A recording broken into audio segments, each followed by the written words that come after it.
o bom combate. O bom combate. E ele está logo no verso 18 aí do capítulo 1. Logo no verso 18. Timóteo, meu filho, dou-lhe esta instrução, segundo as profecias já proferidas a seu respeito, para que, seguindo-as, você combata o bom combate.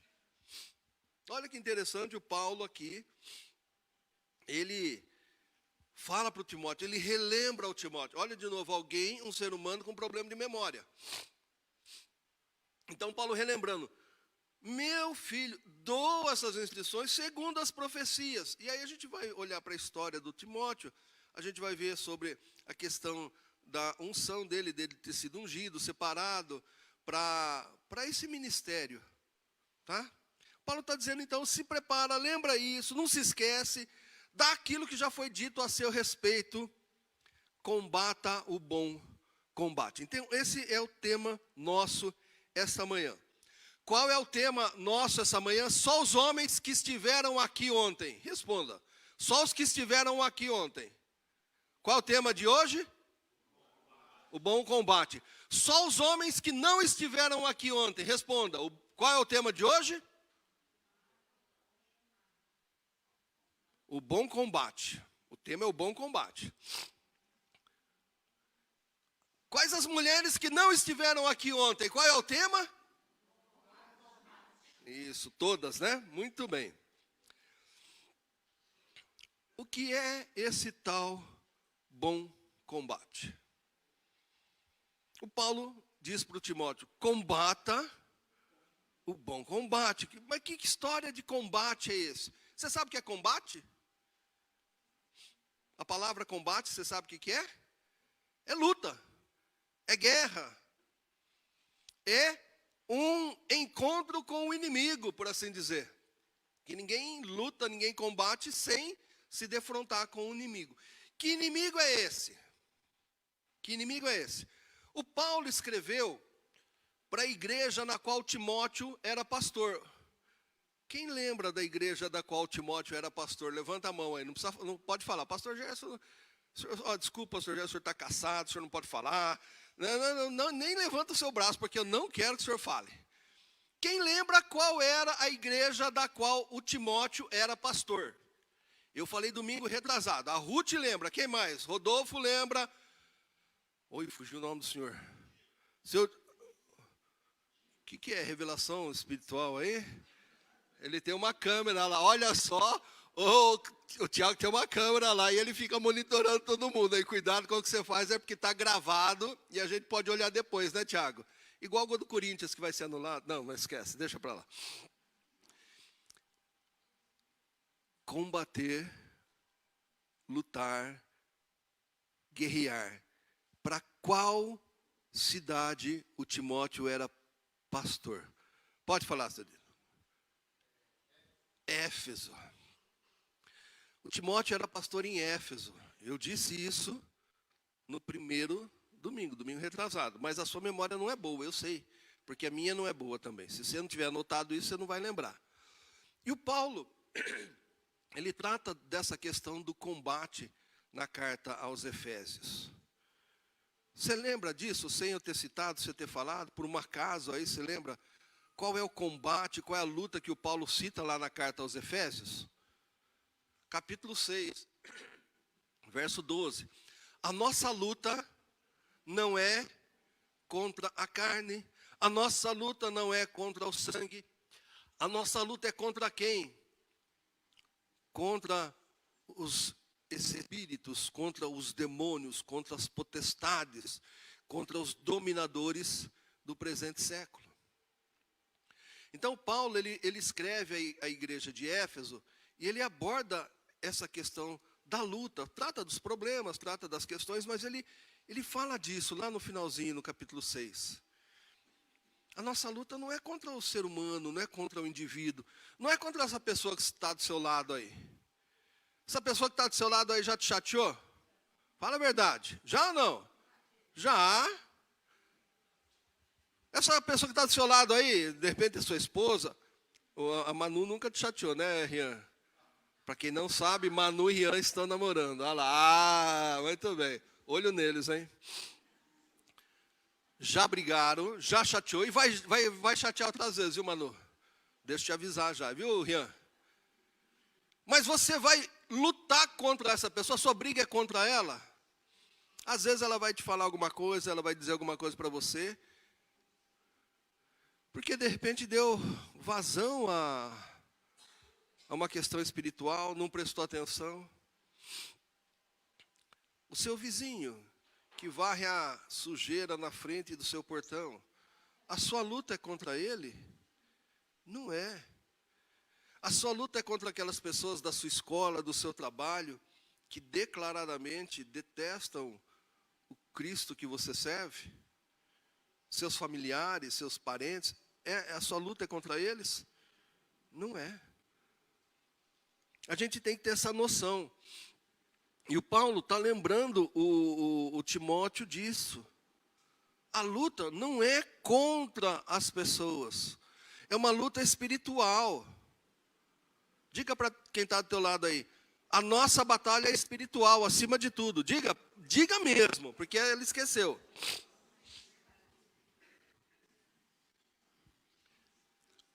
Paulo, então, ele lembra disso. Dessa luta que é espiritual. Dessa luta que tem a ver com o reino das trevas. Contra Satanás e seus anjos. Para a gente focar corretamente na luta, não nas pessoas, mas nessa realidade. Não odiar as pessoas, mas o pecado que ela comete. Não odiar o indivíduo pelo que ele fez, mas o pecado que o motiva, que o leva a fazer aquilo. Porque se a gente perder a noção disso, nós vamos brigar contra pessoas. Nós vamos olhar para alguém que não pensa da maneira que a gente pensa, e aí a gente vai ofender, a gente vai brigar, a gente vai fazer algo que não deve. Hora da Tami. Foi, Tiago? Muito bem. Não gostou, o Tiago não gostou, ele quer algo mais natural. Então nós vamos tocando aqui. Essa luta, ela então não pode ser dirigida às pessoas. Ela tem que ser dirigida, de fato, a essa realidade espiritual. Então, o Paulo, ele lembra o Timóteo disso. Ele trata com o Timóteo disso. Como é que essa luta vai ser travada? Olha no verso 19. Está com a Bíblia aberta aí? Alguém lê para mim o verso 19 do capítulo 1. Não vamos perder tempo não, é bem rápido.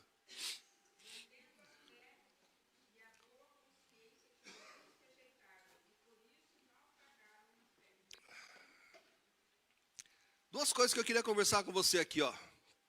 A fé e boa consciência. Então, o Paulo está dizendo para o Timóteo que há essa luta, ele já disse lá na carta aos Efésios, dessa questão espiritual. E ele disse, ó, mantenha esse bom combate, mantendo a sua fé e a boa consciência. Fé tem a ver com o quê, meu irmão, minha irmã? Com crença. Em que você acredita? Qual é a sua crença? Você já parou para pensar nisso? A internet, Facebook, Reels, que chama aquela notícia que a gente põe lá que fica um dia só no Facebook. É isso? Reels. Enfim, é isso aí, essa notícia fica um dia lá. Eu já vi um monte de crente publicar lá algumas coisas estranhas, para dizer o mínimo. Por exemplo, eu, Itamar Bonitão, é isso. Meu signo de virgem. Já viu isso?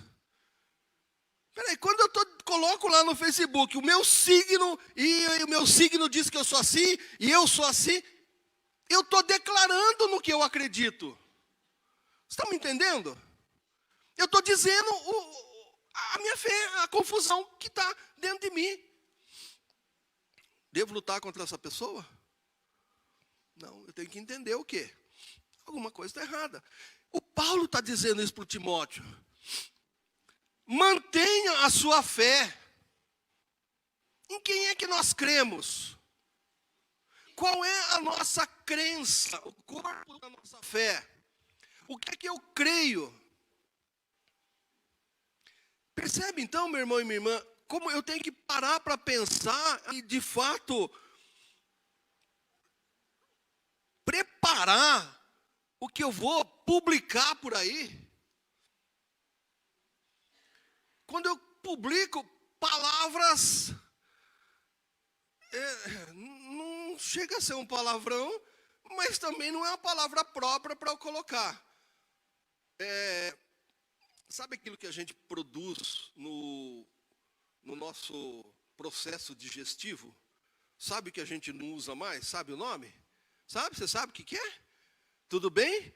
Processo digestivo, eu como uma maçã, o meu corpo processa ela, e lá no final, para o negócio. Tem gente que bota isso no Facebook, como se fosse a palavra mais usual, mais comum. Todo mundo entendeu? Não, eu não vou falar aqui. Se você não entendeu, levanta a mão, alguém do lado fala para você, baixinho no seu ouvido. Alguém não entendeu a palavra? Muito bem. Tem gente que usa isso como uma linguagem qualquer. Ah, vai dar, isso aí vai virar uma, e usa. Isso demonstra a nossa crença. Demonstra a nossa linguagem, ela demonstra os valores que a gente tem. A boa consciência. A boa consciência tem a ver com a questão da prática. Qual é a sua prática? Quais são os seus atos, os seus costumes? É disso que o Paulo está dizendo para o Timóteo. Timóteo, essa luta que você precisa aí agir de maneira correta, uma boa batalha, um bom combate, levando essas questões em consideração. Você não vai lutar contra o ser humano, você vai lutar contra um poder espiritual. Você não pode mirar naquele indivíduo que fez, e você vai ter que olhar aquilo que levou ele a fazer. Aquilo que você vai falar, as suas palavras, os seus argumentos, o que você vai publicar no Facebook, Timóteo, que você vai dizer no WhatsApp, Timóteo, que você vai colocar no Instagram, Timóteo, vai mostrar a sua fé. Haja com boa consciência. E por que o Paulo trata disso? É interessante que logo no verso 20, no verso 20 do primeiro capítulo, o Paulo fala de duas pessoas aí. Vamos ler? Outra pessoa, lê para mim, verso 20 aí do capítulo 1. Obrigado. Entre eles estão Himeneu e Alexandre, os quais entreguei a Satanás para que aprendam a não blasfemar. O Paulo está dizendo para o Timóteo sobre o bom combate, sobre fé, sobre consciência. E aqui a gente vê a citação de dois indivíduos. O que esses dois indivíduos fizeram? A gente não sabe. Mas a gente pode afirmar com toda tranquilidade que eles foram excluídos da comunidade. O tal do Himeneu e o Alexandre. Nós não sabemos quais foram as práticas dele, qual foi aquilo que eles fizeram, o que eles disseram, mas foi algo muito grave, tão sério, que o Paulo fez o quê? Olha só, entreguei a Satanás. A gente tem que tomar cuidado para não criar isso uma teologia de que o ser humano pode entregar outro ser humano para o diabo, hein? Tá bom? A gente tem que tomar cuidado disso. O que a gente pode perceber aqui é o quê? É que eles foram excluídos da comunidade. Por quê? Porque não agiram de acordo com a fé, não agiram de acordo com a crença.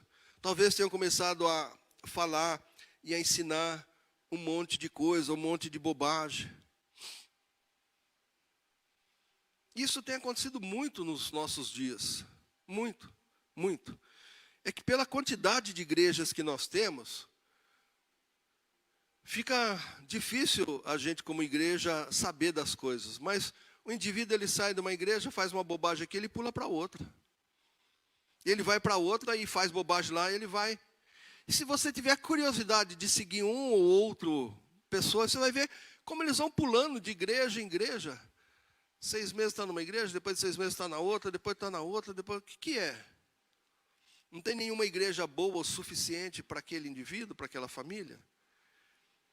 Não, é porque eles acabam ali fazendo e tratando de algumas coisas. Nós temos que tomar cuidado, porque essa nossa luta, o exercício da nossa fé, ele implica necessariamente na vida comum, na vida eclesiástica aqui na qual nós estamos inseridos hoje. O que a gente faz, deixa de fazer, afeta a vida do outro. Você consegue entender isso, meu irmão? Consegue entender isso, minha irmã? É um desafio para mim e para você. E por fim, o Paulo dá algumas orientações, então, para o Timóteo. Primeira orientação, capítulo 2, versos 1, 2 e 3. Quem tem uma voz bem forte aí, pode ler, capítulo 2, versos 1, 2 e 3. Paulo está dizendo para o Timóteo o seguinte: Timóteo precisa ter uma vida de oração. Uma vida de oração. Antes de tudo, lembra que o Paulo está escrevendo, esse aqui é o primeiro capítulo, né? Partindo para o segundo ali, e lembra que o Paulo não fez divisão em capítulo e versículo, tá bom? É uma carta que o Paulo escreveu para Timóteo. Ele faz então essas questões introdutórias, fala do bom combate, e aí ele começa a dizer para o Timóteo, ó, antes de tudo, recomendo para você uma coisa, Timóteo, presta atenção, Timóteo. Não escuta outra coisa, Timóteo. Ouve o que eu vou te dizer, Timóteo. Façam súplicas, orações, intercessões e ações de graças. Por quem? Por quem você ama, Timóteo? Por todos os homens. E ele é um pouco mais específico, porque a tendência do Timóteo, a tendência dos que estavam em Éfeso, e a minha tendência e a sua, é não gostar muito de uma classe de pessoas. Que classe é essa? Os reis, e por todos que exercem autoridade. A impressão que eu tenho é que nós, seres humanos, não gostamos de autoridade. A gente não gosta muito do prefeito, a gente não gosta muito do vereador, do presidente, do governador, a gente não gosta. Às vezes você tem um viés diferente da política dele, do partido dele, da visão dele. O Paulo, e lembra, o Paulo orientado pelo Espírito Santo, por Deus. O Paulo está dizendo o seguinte: não importa quem seja, não importa as ações que o rei faz contra você, não importa que aqueles homens que exercem autoridade tomem contra você, contra o seu negócio, contra a sua família. Você tem que fazer uma coisa: orar, interceder, buscar, clamar por essas pessoas. Por todos, mas o Paulo, ele é específico aqui, né, no verso 6. Por quê?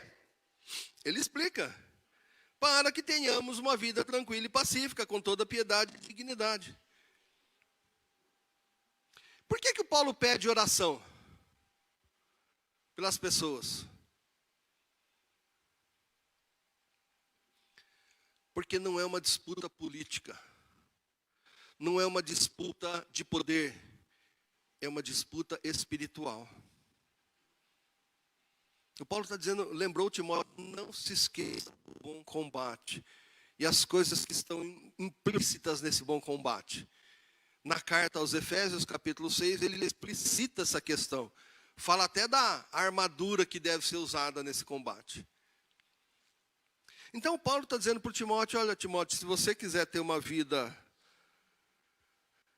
se você quiser ter um combate na presença de Deus, de acordo com a vontade de Deus, ore.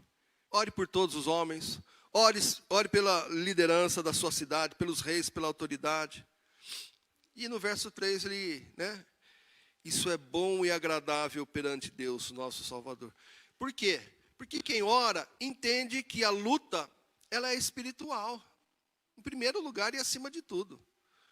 Não é contra o indivíduo, contra a religião dele, não, é contra o diabo. Ontem nós tivemos um evento muito interessante no Brasil. Quem sabe? Levanta a mão aí. Marcha para... Ontem não, Gerson. Ontem não foi de Jesus, não.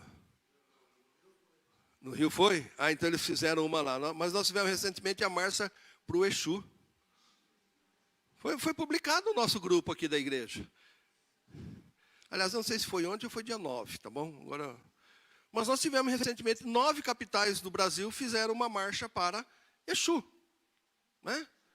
Uma divindade de matriz africana que veio para o Brasil durante o período de escravidão e que está no nosso meio. E esses seguidores de Exu, e é bom que você e eu saibamos que existem, fizeram uma marcha para ele. A mesma marcha que nós fazemos para Jesus. E qual é o sentido dessa marcha para Jesus? Nós declaramos que esta cidade é de Jesus, né? E aí a gente faz uma manifestação com números para mostrar, para impressionar. Foi feita uma para Exu.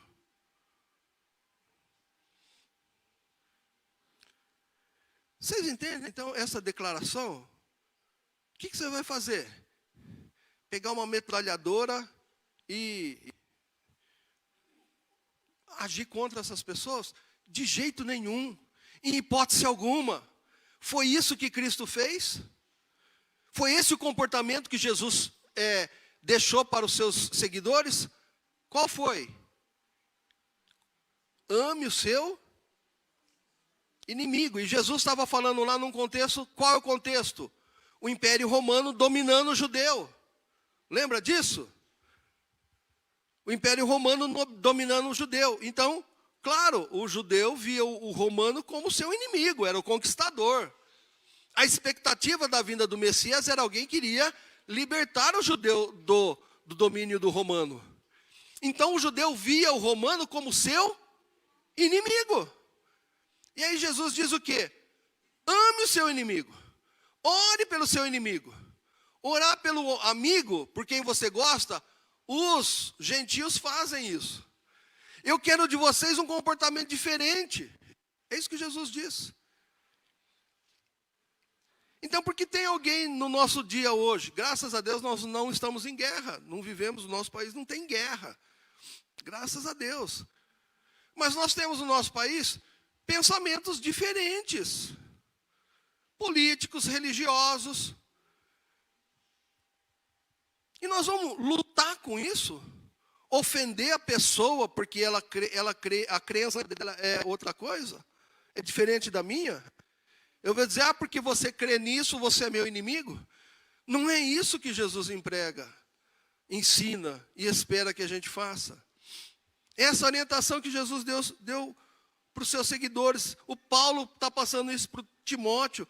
Ore porque a luta é espiritual. Nenhum ser humano consegue obrigar o outro.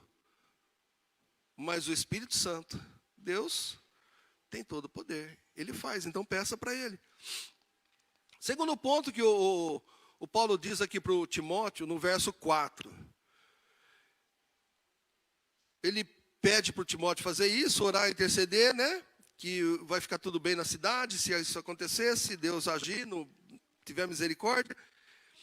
Olha só, quem que deseja? Deus, né? Deus deseja que todos os homens sejam salvos e cheguem ao conhecimento da verdade.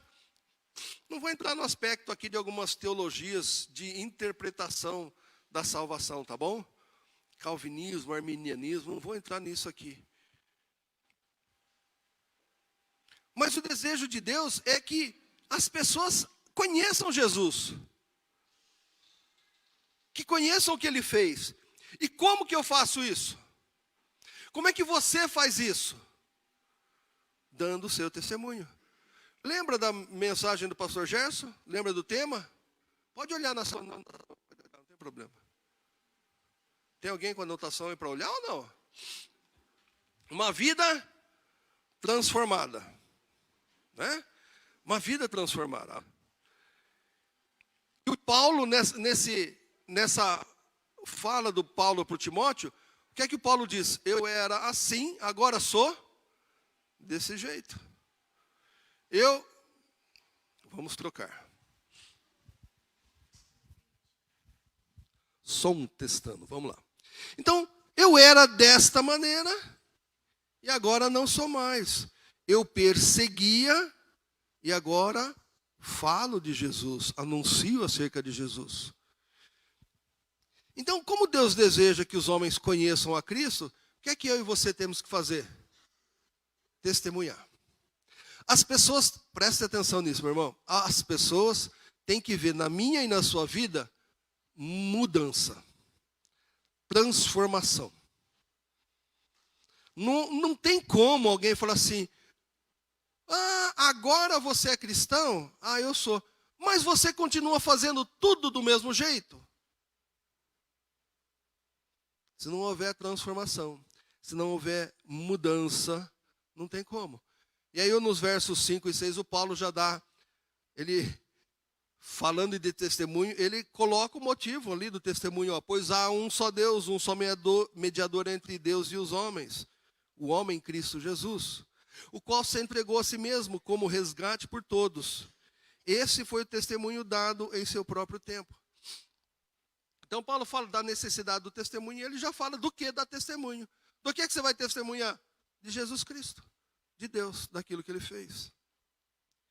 E ele termina ali no verso 7, e eu quero terminar com isso. Olha o que o Paulo diz. Para isso o quê? Tudo que ele falou, o bom combate, a oração, a intercessão, o testemunho. Para isso fui designado pregador e apóstolo, mestre da verdadeira fé aos gentios. Digo-lhes a verdade, não minto. Quando eu olho para esse versículo aqui, eu fico encantado com a consciência do Paulo que ele tinha da missão dele.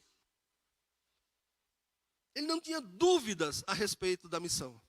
Ele não tinha dúvidas a respeito daquilo que ele tinha que fazer. Se o Paulo vivesse hoje, eu não tenho dúvidas das publicações dele na internet. Ele não ia falar, Paulo Sagitariano. Ele não faria isso de jeito nenhum. Né? Todo mundo conhece ele como cristão, sabe que ele é cristão, e de repente lá, coloca lá aquele, o signo dele lá, horóscopo. Coloca o horóscopo do dia. Então, eu sou isso aí, sagitariano. Eu sou, Eu não faria isso. O Paulo não usaria palavras inconvenientes. Ele não falaria bobagem, besteira na internet. Essas palavras que você está acostumado a ouvir na sua casa, a ver no trabalho, ele não colocaria na internet. Ele não faria esse tipo de coisa. Ele tomaria cuidado com os tipos de fotografia que ele colocaria. Pensou o Paulo postando uma foto de sunguinha na praia? Na barriguinha assim, segurando a barriga. Você acha que o Paulo faria isso se ele vivesse hoje? Você acha que tipo de imagem que ele colocaria na internet? Quais os assuntos que o Paulo iria curtir? Quais as mensagens que ele colocaria no grupo de WhatsApp que ele pertenceria? Ele estaria lá no grupo dos apóstolos. Paulo e os outros apóstolos ali. Uns moderninhos talvez tentassem entrar ali no mais. Quais seriam as mensagens que o Paulo iria postar lá no grupo dos apóstolos do WhatsApp? Do trabalho. Você lembra? Eu lembro da gente já ter falado, mas você lembra qual era uma das profissões do Paulo? Quem lembra aí, levanta a mão. Deixa eu pegar aqui. Luci, pode falar. Fazedor de tenda. fazedor de tenda. O Paulo fazia barraca. Então hoje ele estaria fazendo propaganda das barracas dele aí. Hã? Você consegue imaginar? Barracas Paulo de Tarso. Para você levar sua gatinha. Eu acho que ele não ia fazer uma propaganda dessa, né? Para levar sua gatinha para a floresta. Para você ficar. O Paulo não faria esse tipo de propaganda. Ele não faria. Você entende isso? E o Paulo está dizendo para o Timóteo: Timóteo, não faça também. Tenha consciência, Timóteo.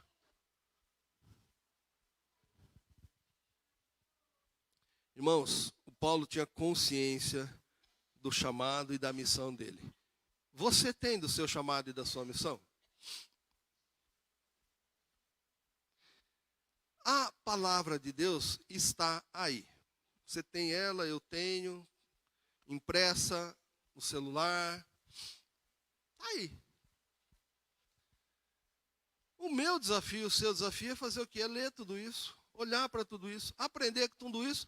Mas se eu não colocar em prática na minha vida, não adianta nada. E o que mais tem hoje, nos nossos dias, é exatamente isso. Crente que frequenta, e às vezes não frequenta muito não, hein? Frequenta quando dá, né? Quando não atrapalha o meu passeio no shopping, aí ele vem. Mas, hoje em dia é isso que domina. As pessoas acham que frequentar a igreja de quando em quando já é o suficiente. Vou dizer para você, meu irmão e minha irmã, não é. Não é. É preciso muito mais. E por que eu digo que é preciso muito mais? Porque está em mim, se eu fizer muito eu vou ser salvo? Não. É em direção contrária. Eu vou fazer muito porque eu fui salvo. Eu vou buscar uma vida de oração, de intercessão, porque eu fui salvo e eu entendi. Eu vou buscar uma vida de testemunho, mostrar quem eu sou, porque eu fui salvo e eu quero que as outras pessoas vejam a transformação em mim. Eu vou dizer para as pessoas naquilo que eu creio, em quem eu creio, porque eu tenho convicção, porque eu fui salvo. Que Deus nos ajude a viver esses tempos difíceis. E como o pastor Gerson primorosamente falou para a gente ontem, tempos difíceis, desde que Adão e Eva pecaram. Quando é que vão acabar esses tempos difíceis? Só quando Jesus voltar. Até lá, tempos difíceis. Por isso a gente precisa de homens de valor, mulheres de valor, seguidores de Jesus de valor. Deus abençoe a sua vida e a minha vida. Meu irmão, abaixa a tua cabeça, mais uma vez. Pai, nós continuamos na tua presença, gratos, porque no nosso país ainda temos essa liberdade, ó Deus, de te louvar, te adorar, de nos reunirmos publicamente sem medo. Ajuda-nos a aproveitarmos enquanto ainda é dia. Perdoa-nos, ó Deus. Ajuda-nos a entender a tua palavra e aplicá-la nas nossas vidas, na nossa família, no trabalho, na vizinhança, aonde estivermos.